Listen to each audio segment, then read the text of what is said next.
كان هناك رجل فقير يذهب يوميا ليصطاد من البحر، وكان يصطاد كل يوم سمكة يذهب بها إلى السوق فيبيعها ويشتري بثمنها طعاما ليطعم زوجته وأبناءه الصغار.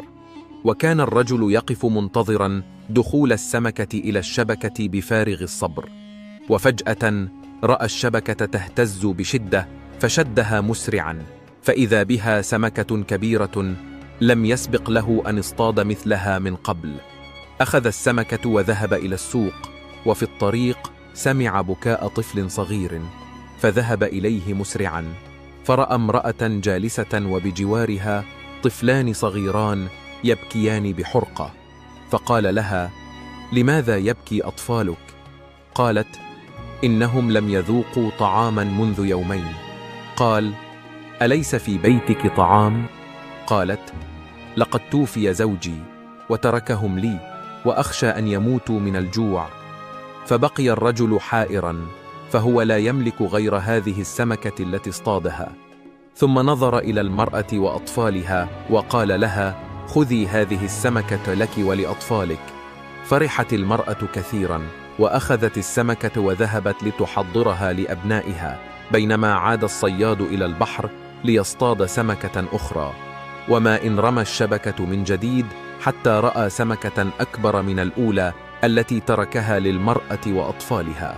فرح الرجل كثيرا وأخذ السمكة إلى السوق فباعها واشترى بها طعاما، ولما عاد إلى زوجته وأخبرها بما حدث غضبت وقالت: لم فرطت بالطعام؟ قال: لم أفرط به، لكنني تصدقت به على أرملة وطفليها الجائعين. قالت: وهل في القرية من هو أفقر منا؟ قال: لو رأيت الأرملة وأطفالها اليتامى لعلمت أننا في نعمة عظيمة.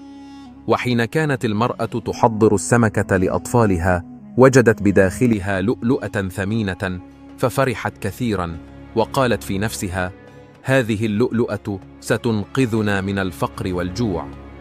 وفي الصباح ذهبت إلى أحد تجار المجوهرات، فلما رآها التاجر دهش وقال: هذه اللؤلؤة تساوي ثروة كبيرة، لكنني لا أملك ما يكفي. فأخذها إلى تاجر كبير فاشتراها بثمن عظيم، وعادت المرأة إلى أطفالها ومعها الكثير من المال، واشترت قصرا وبجواره أرضا زراعية، وكانت تذهب يوميا إلى المكان الذي أعطاها فيه الصياد السمكة تنتظر عودته لتكافئه، لكنه لم يعد.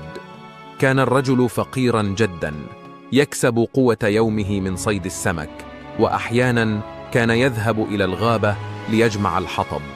وفي أحد الأيام شب حريق بالغابة، ورأى أفعى صغيرة تحاول النجاة من النار، فدخل وسط النيران وأنقذها، فإذا بها تتحدث وتقول: أنا جنية وسأكافئك على ما فعلت. الآن يمكنك أن تفهم كلام الحيوانات وستعرف أسرارا كثيرة، اجعل سرك في قلبك. ثم اختفت. قال الرجل في نفسه: لا شك أنني كنت أحلم، لكنه حلم ممتع جدا. وذهب ليصطاد، فرمى الشبكة، ولما اهتزت شدها فرأى سمكتين، وكانت إحداهما تبكي وتقول للأخرى: لولا الصندوق الموجود في القاع لما استطاع الرجل أن يصطادني. أدرك الرجل أن الأمر ليس حلما، وتساءل عن الصندوق، فغاص في الماء وأخرج الصندوق، ولما فتحه في بيته وجده مملوءا بالذهب والمجوهرات. فرح كثيرا هو وزوجته، فقالت له زوجته: الله رزقك لأجل بناتك. قال: ولأجل الفقراء الذين كنت أتصدق عليهم وأنا في أمس الحاجة. قالت: ولكن من اليوم فكر في بناتك فقط ولا تتصدق على أحد. قال: أخاف أن يسألني ربي: لم لم تتصدق على عبادي مما أعطيتك؟ قالت: لو واصلت التصدق سنعود فقراء كما كنا. فقال: يا رب ساعدني على فعل الخير واجعلني من عبادك الصالحين. ثم بنى مأوى للفقراء في أرضه الزراعية، وعين رجلا صالحا ليتولى شؤونهم، ولم يخبر زوجته. وبعد فترة لم يعد أحد يطلب صدقة، فسألت الزوجة زوجها، فأجابها بأن الله رزقهم بأرض زراعية يزرعونها ويكسبون منها. قالت له: أنا متأكدة أنك من اشتريت لهم الأرض. قال: وما المشكلة في ذلك؟ هل ينقصك شيء؟ قالت: لا، ولكن أخبرني ما الذي جعلك تعطف على الفقراء؟ قال: لأنني عشت مأساتهم في طفولتي. كان أبي وأمي فقيرين جدا، وكانا يخرجان يوميا لإحضار الطعام حتى توفاهما الله. وذات يوم علمت الزوجة أن أمها وأختها الأرملة قد أصبحتا من أغنى أغنياء القرية، فذهبت مع زوجها لزيارتهما. وفي الطريق كانت العربة التي يجرها بغلان تسير ببطء، فقال أحد البغلين للآخر: تمهل، فقد تعبت من سماع كذب هذه المرأة التي تخلت عن أهلها وهم فقراء، ثم رجعت إليهم بعدما أصبحوا أغنياء.